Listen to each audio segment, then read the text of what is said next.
This is Oklahoma's own News on 6. Our top story this evening, 3 people are in jail after Tulsa police say they robbed and kidnapped a man. Only News on 6 was there as police escorted Bobby Wilhite, Anastasia Pitts, and Chang Salisbury to jail. The victim told police he went to meet an exotic dancer at her home. When he got there, he says he was attacked by 2 men and forced into the trunk of his own car. Officers say the 3 drove to the Hard Rock Casino and went inside with the man's credit card. He finally was able to escape by kicking out the back seat and calling police. All 3 suspects were booked into jail on complaints of robbery and kidnapping. Only on 6 tonight, we are hearing from a Broken Arrow homeowner whose neighbor told police he wanted to kill him.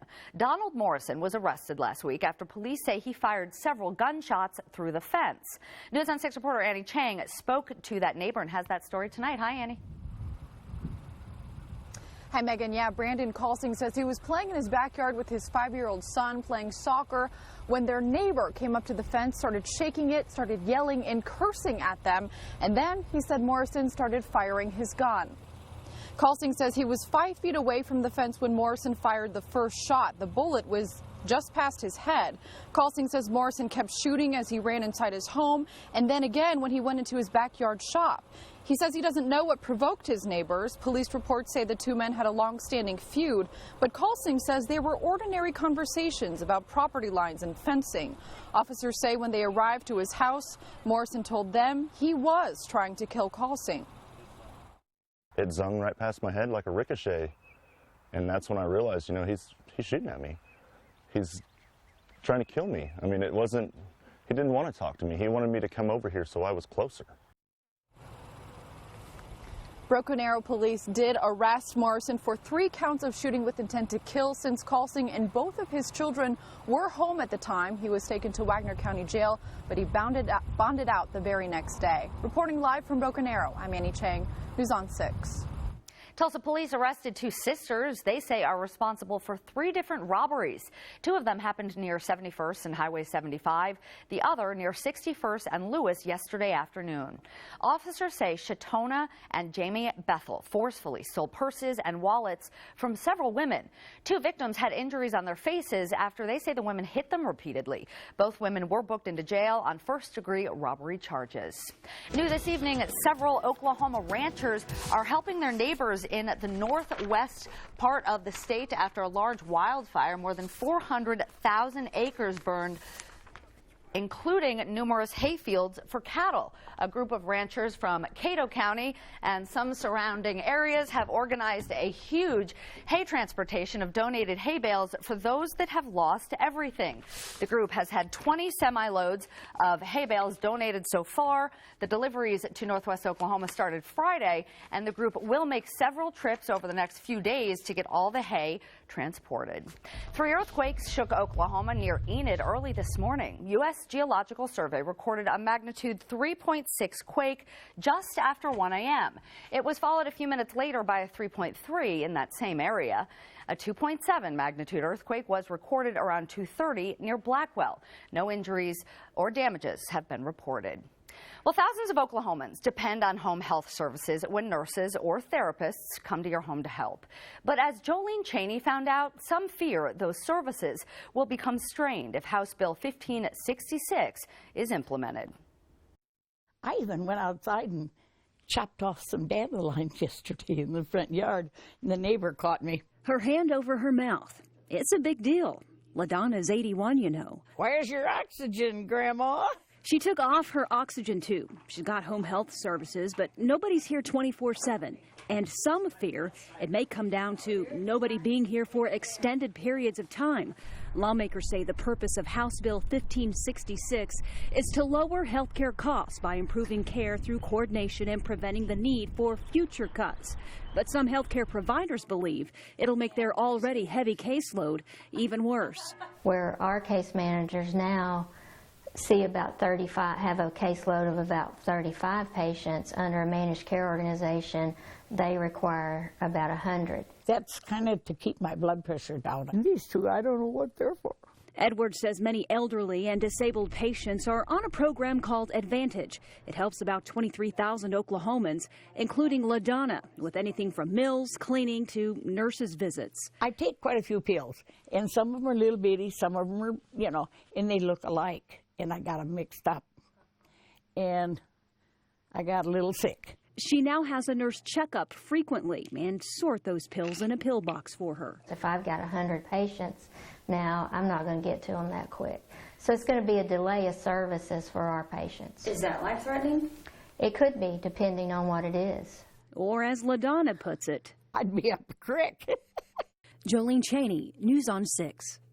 Lawmakers say House Bill 1566 does not require, cause, or contribute to any cuts, and say our current system pays providers when recipients are ill, and the goal here is to pay providers for healthy patients. Vision Tulsa could bring some new big developments to the OSU Tulsa campus. News on 6 anchor Aaron Conrad sat down with the university's president to talk about it. It's new tonight at 5:30. This needs to be thought of as downtown as well, in our opinion. President of OSU Tulsa, Howard Barnett, is excited about the possibility of expansion on campus. These kind of facilities do expand local businesses and can also be incubators for small business. You know, this whole area is becoming kind of an entrepreneurial zone. President Barnett and his team of administrators have been working with the city on a plan to bring a technology innovation park and more development to the school. It's just one piece of the Vision Tulsa puzzle coming before voters April 5th. It continues to show the support it builds on the investment that Tulsa's already made in the Helmerich Research Center. So to us, it's kind of a natural follow-on in a lot of respects. The $3.6 million expansion would utilize land from the edge of the IDL all the way up to Emerson Elementary, in between Martin Luther King Boulevard and Boulder. The Technology Center would help private businesses utilize the researchers at the Helmerich Center, all while giving them the freedom to operate outside of the university setting.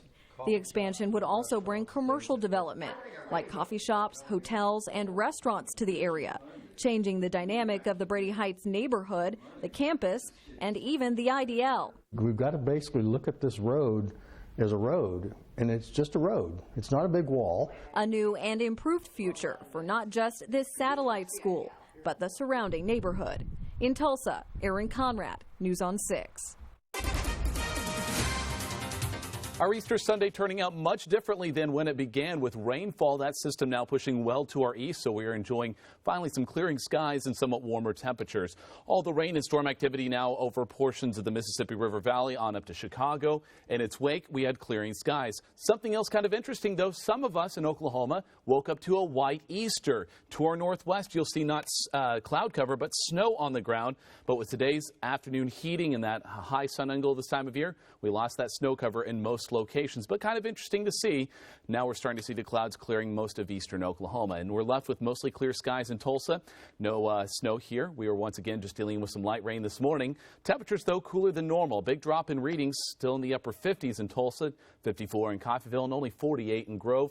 And comparing this to yesterday, it's much cooler by the order of 15 to 25 degrees, so quite a bit different than how our Easter weekend began as well. Temperatures in the mid to upper 50s, even up to 60 in Sand Springs. And as we move forward into the forecast, we will see a quick drop in readings with mostly clear skies, little wind, so this evening you'll need a jacket, but after that, we're on our way to warmer temperatures and another chance of storms. Wow. All right, very good. Thank you, Mike.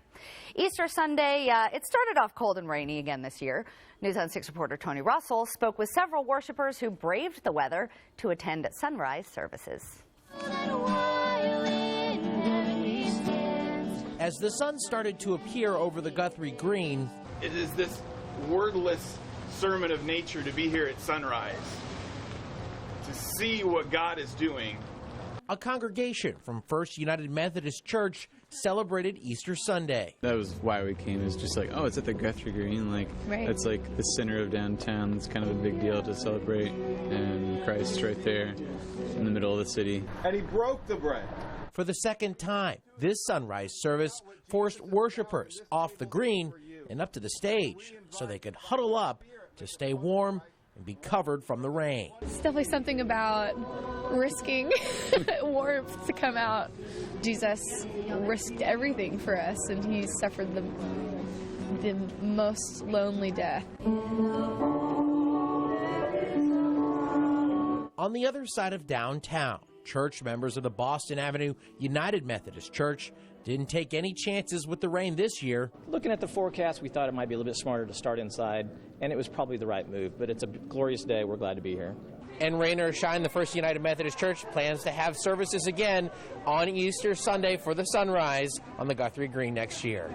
Reporting in Tulsa, Tony Russell, News on 6. In the spirit of Easter Sunday, eggs filled with all kinds of goodies rained down on Sand Springs.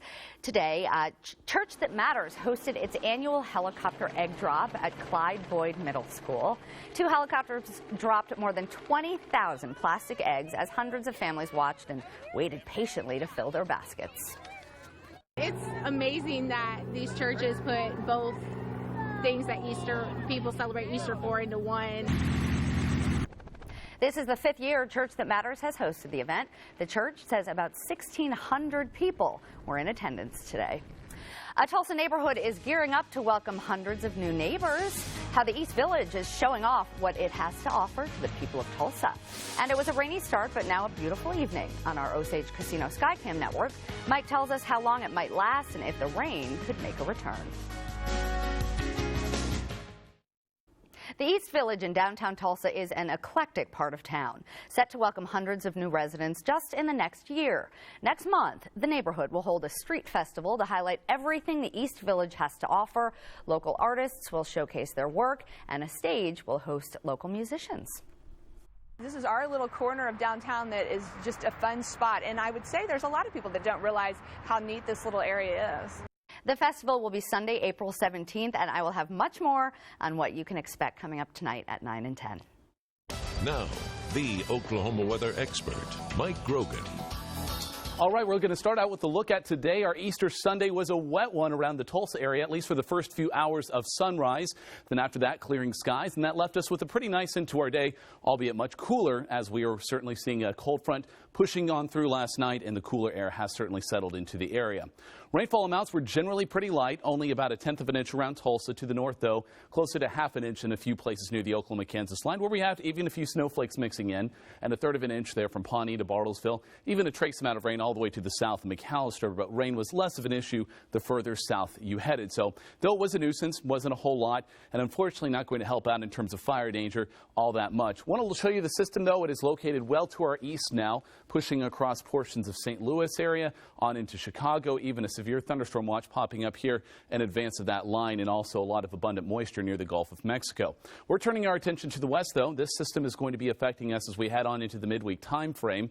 For now, it looks like it'll be kind of a slow mover through the west, but once it moves into the plains, we're looking at a spring-like setup with a chance of strong, even severe storms for eastern Oklahoma. For now, though, it's quiet. Once again, mostly clear skies on this vantage point, and a temperature of 59 degrees with a northwest breeze. So we are drying on out and cooling on down, and with the winds becoming light and the skies becoming clear, we are expecting a quick drop in readings tonight. Today's low so far, 40 degrees. We were below normal today, though, on this Easter Sunday, and tonight we'll be flirting with the freezing mark. A freeze warning up for all of eastern Oklahoma. This includes Tulsa County, southeastern Kansas not included, but you'll also be below freezing in these spots. So we do expect temperatures to be back to that kind of critical mark again for sensitive plants. So keep that in mind. This will be an issue all the way through 9 o'clock in the morning on your Monday. Then after that, much warmer temperatures will arrive. For now, though, we're still far off from that freezing mark. 57 in Hominy, 56 Bartlesville, Nowata, 54 Claremore, over to Pryor, down to Inola. If you're in Bixby right now, it's 57, over to Sapulpa, 57 degrees. Cooler, though, to the east. Notice around Grove, it was 50 degrees. We're now at 52 in Stigler, 52 in Salisaw. Still in the upper to mid-40s here. We're just hanging on to the clouds a bit longer here in Cherokee and Adair County. So that's why we've not made it out of the 40s in those particular spots. But further west, Okmulgee to Okemah, upper 50s still at this hour. So as we look at the forecast moving forward overnight into your Monday morning, the light winds and the clear skies, that's a recipe for cold air. Now, in the heart of Tulsa, we may not hit the freezing mark. It'll be a close call, though. But if you live, say, Broken Arrow, Bixby, Sapulpa, you might dip briefly to or below freezing. Bartlesville all the way down to 26. Upper 20s in a few spots around Grove, but most of us just a very light freeze. And during the day, south winds return. They're light south winds, though, and we should still manage to hit near 70 by afternoon. An absolutely gorgeous day underway. 69 Muskogee, 68 in Grove. And as we move the forecast on from there, there. We'll see south winds picking up. That allows not as much of a drop in temperatures Tuesday morning, only down into the upper 40s, and Tuesday afternoon. Probably not much in the way of rain, but definitely some high-level clouds, highs back in the 70s for the most part. And then we start to see more moisture on the increase Wednesday. That comes with that threat of storms in the afternoon, a few of which could be isolated severe. So we're going to be watching out for that threat. Right now, a low-end threat, but there's once again plenty of time to see that ramp up just a bit. So we'll keep an eye on that. In the meantime, it's 48 degrees at 9 o'clock, little wind, mostly clear in the morning, and a frosty start to our work week, 33 degrees, 57 by noon, quickly warming up with very few clouds in the sky, and a nice day overall, 70 tomorrow, 73 on Tuesday. Increased wind, though, meaning an increase in the fire danger. Moving forward, though, good chance of rain and storms on Wednesday. Some showers in the morning, main threat for storms coming up in the afternoon. Bit of a cool down to follow. Next weekend's looking all right. Looks good. All right, Mike, thank you. This is News on 6 Sports with Charlie Hanneman. OU fans stayed up late to welcome their team home and celebrate a trip to the Final Four. The Sooners made it back to Lloyd Noble Center around 2 this morning after beating Oregon in the Elite Eight. Oklahoma is now back in the Final Four for the first time since 2002, thanks to a dominating performance in Anaheim. Oregon, they're a really good team. They're a team that likes to fight. They're a team that plays hard. Shout out to them. But we came out with a little more aggression, and we just kind of let our presence be known. The Villanova Wildcats are up next in the Final Four. They won the South region by beating Kansas last night. This one was close most of the way. Villanova took a 4-point lead late in the game when big man Daniel Ochefu got this jumper to go. Kansas would cut it to 1 with a late 3, but the Wildcats hit their free throws and then made a key steal in the final seconds to secure the win and send Villanova back to the Final Four for the first time since 2009. Definitely dreams are coming true right here. And just for us to get here, all the work we've put in, man, it's very special for us. All the work, that these two put in, they were great leaders, and it's just a real feeling. It's something that you dream about. The Sooners and Villanova already met once this year, and Oklahoma blew the doors off. A 78-55 win at the Pearl Harbor Invitational in Hawaii. The Sooners opened the game with a 15-3 run. Isaiah Cousins scored a game-high 19 points and had 10 assists. Buddy Hield scored 18. The last 2 spots in the Final Four are up for grabs tonight. Syracuse was one of the last teams in the field and could be one of the last teams standing. They are underway in Chicago right now. Virginia in front early, 25-14. Notre Dame and North Carolina will do battle in the late game. That's expected to tip off just before 8 o'clock from Philadelphia. The Irish and Tar Heels met in the ACC tournament 2 weeks ago, and North Carolina won in a 78-47 blowout. The Heels have rolled through the NCAA bracket so far, while both Stephen F. Austin and Wisconsin had Notre Dame in the meat grinder. The Irish hope maybe Easter Sunday can bring a little better luck. They're playing at a really high level right now, but I think we are as well. So, especially with one day to get ready for them, we're so familiar with what they do, and they know what we do. So I think mainly for us, just going out there and focusing on what we do best and playing with nothing to lose, and that should be good enough for us. Russell Westbrook continues to stuff the stat sheet for the Thunder when we come back. It might have been against San Antonio's reserves, but Russell Westbrook turned in another solid performance last night. He scored 29 points to go with 8 assists and 4 rebounds as the Thunder beat the Spurs 111-92. Head coach Billy Donovan impressed as usual.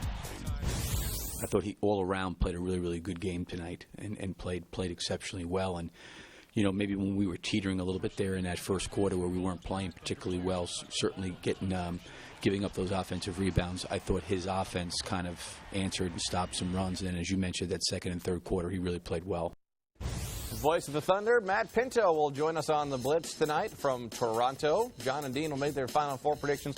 And spring football is also in full swing. We'll get you caught up with the Sooners, Cowboys, and Golden Hurricane tonight at 10:25 on the Blitz. Always good stuff on the Blitz. Okay, Charlie, thank you. Final check of the forecast. Yeah, we're going to be pretty cold tonight, dipping to near freezing, so there is a freeze warning up for much of the area until 9 o'clock tomorrow, but then on our way to 70 degrees. How does that sound? A great next few days. Fire danger is a concern on into Tuesday with stronger winds, but our storm system arrives Wednesday. Could be a chance of strong to severe storms and a cool down with dry weather to follow that. So overall, not a bad end to the month of March. I know you have to think about what month it is Yeah, sometimes. or March, because going out like the a lion. weather's all over the place, but That's typical. right. I like your Easter-colored ties, by the way, Thank guys. you. Very nice. All right, well, thanks for being here at 5:30. Happy Easter, everyone. We'll see you later tonight at 10.